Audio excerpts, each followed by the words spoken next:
સુરતના પાંડેસરા વિસ્તારમાં લુમ્સના કારખાનામાં આગ લાગતા અફરાતફરીનો માહોલ સર્જાયો હતો. બનાવની જાણ થતાં જ ફાયર વિભાગની 8 ગાડીઓ ઘટના સ્થળે પહોંચી ગઈ હતી અને હાલ પાણીનો મારો ચલાવી આગ પર કાબુ મેળવવાનો પ્રયાસ કરવામાં આવ્યા છે. સુરત શહેરના પાંડેસરા વિસ્તારમાં લુમ્સના કારખાનામાં ભીષણ આગ. પાંડેસરા વિસ્તારમાં લુમ્સના કારખાનામાં આગ લાગતા અફરાતફરીનો માહોલ સર્જાયો. બનાવની જાણ થતાં ફાયર વિભાગની 8 ગાડીઓ ઘટના સ્થળે પહોંચી હતી.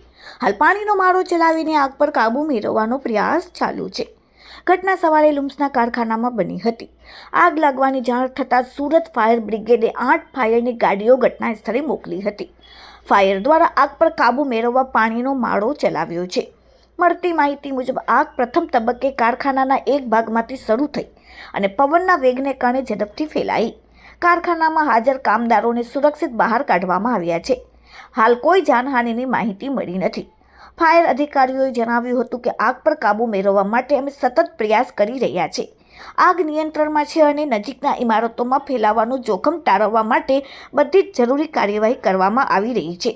પોલીસે ઘટના સ્થળની આસપાસનો વિસ્તાર બંધ કરી દીધો છે અને સ્થાનિક લોકોને વિસ્તારમાંથી દૂર રહેવાની સૂચના આપી છે. આગના કારણોની તપાસ હાલ ચાલી રહી છે.